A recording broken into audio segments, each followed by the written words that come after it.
life is hard. See, for every time you have a plan, a dream, an aspiration, or a goal, do you know what happens every time you have one of those?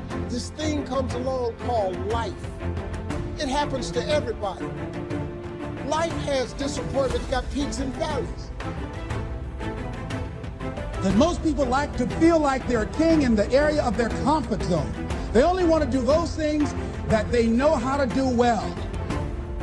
You can stop thinking that life fitting to be easy, because I got news for you, it ain't.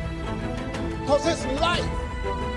Success comes with a price that's normally bigger than what most people want to pay. You have to fail in order to climb that ladder. There's no one that doesn't fail. The high performance people, the one thing that they all have in common is they're hungry. Hungry for a better life. Hungry for change. But you can only do that through the struggle of life.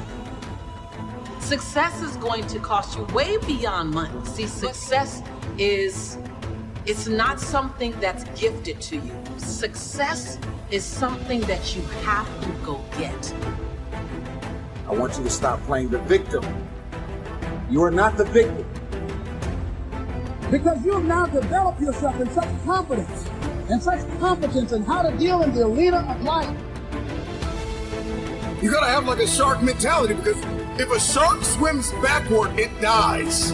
A shark can only move forward. And so I need you every single day you wake up and go after that dream. Rest at the end, not in the middle. And that's something I always live by. I'm not going to rest. I'm going to keep on pushing. There are a lot of answers that I don't have, even questions that I don't have. But I'm just going to keep going. Just going to keep going, and I'll figure these things out as we go. If you want to begin to make your stuff happen for you, I think that it's very important that you start trusting yourself. Listen to yourself. Listen to that still small voice within you. Don't try and make everything logical. You have the power in you to do more than you can ever begin to imagine, to control your destiny, to make a difference on the planet, to make an impact.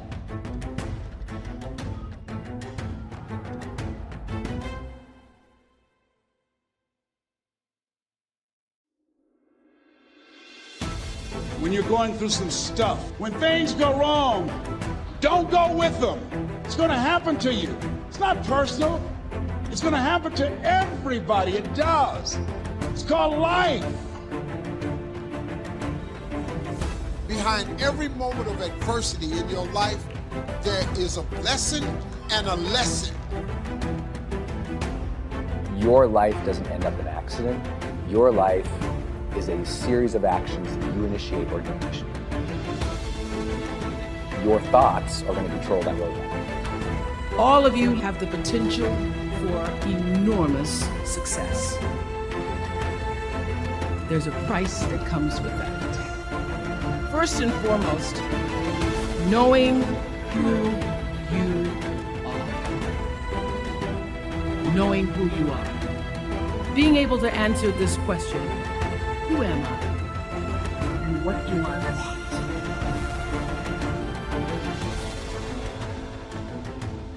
But I got a saying: when life knocks you down, try and land on your back, because if you can look up, you can get up. Pain always leaves a gift. Always. Maybe it was time for you to move on. Don't worry about the people that God has removed from your life.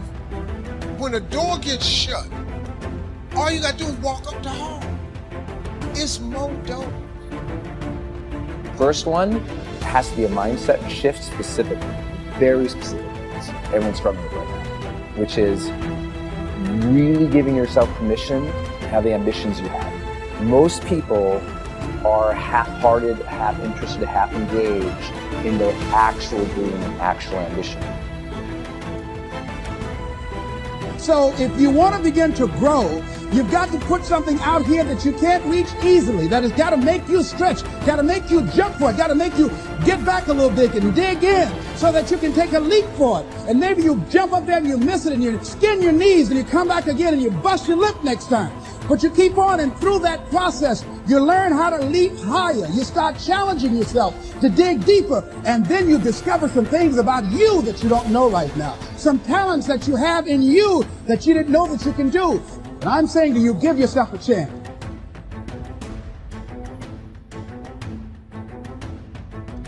You have to learn to own your ambition, speak of the ambition, chase the ambition, drive the ambition, and lead the ambition. It is a full allowance of the ambition and an active generation of that ambition.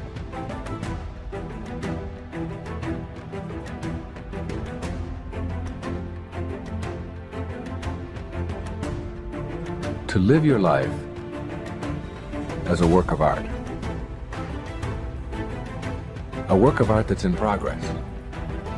That is, your life becomes a masterpiece that is unfolding in every moment of your life. Instead of looking at it in terms of how much can I get or how far can I go, begin to see that, all right, yes, I am capable of lots and lots of wonderful things. And I have accumulated a lot of things and I've achieved at a very high level and I'm performing very well. But I want to take a different perspective on what my life is. And I want to begin to see my life as this fabulous work of art that I can shape it, shade it, mold it into whatever it is that I think would be the absolute ideal for my contribution while I'm here on this planet, for the actual unfolding of my humanity. If you stop working on yourself, your mind will grow weaker. You must make a commitment that nothing is more important than your self-development. Because a stronger you is a better you. And a better you is better for everyone around you. Never stop working on yourself. It is a daily process, a journey, not a destination. Everyone has a purpose. And that purpose is simply to be happy. It's what everyone is chasing.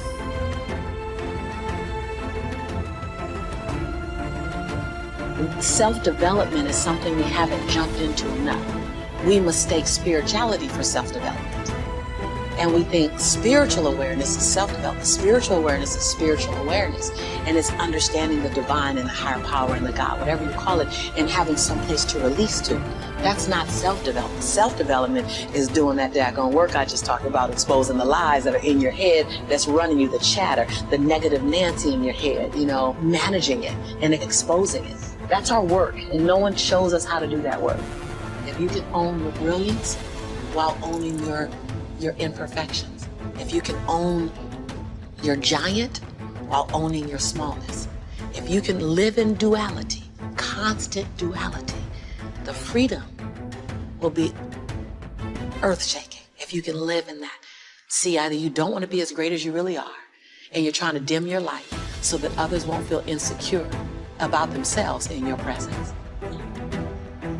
Can you give yourself permission to live in the duality of your imperfections and your smallness and what you're learning and what you still have to learn and your greatness and your brilliance and your light? Can you allow them to coexist and then serve them up to the world? To love you, to see you, to inhale you, to judge you, to leave you, to love you. Some of us are just as afraid of being loved as we are to be left. Can you give the world permission to leave you and love you? It doesn't mean that you can't do it. You might be rejecting something that God wants to send in your life. It doesn't mean that you can't do it. It just means that you can't do it with the old order. You can't have a new blessing and an old order. Every so often as you get new blessings, new opportunities, new doors, new positions, new children, new life, new marriage, new house, new whatever it is, you have to refocus. Now you got more weight. Now you got more responsibility. Now you got more demands. You have to refocus, restructure, reorganize. Are you organized for what you prayed for? I'm not trying to be everything. Because if I am, then I've stopped growing. The best people out there in every circumstances, be it business, be it relationships, dad, father, husband, CEO, employee, wherever you are in your category, You have a willingness and a desire.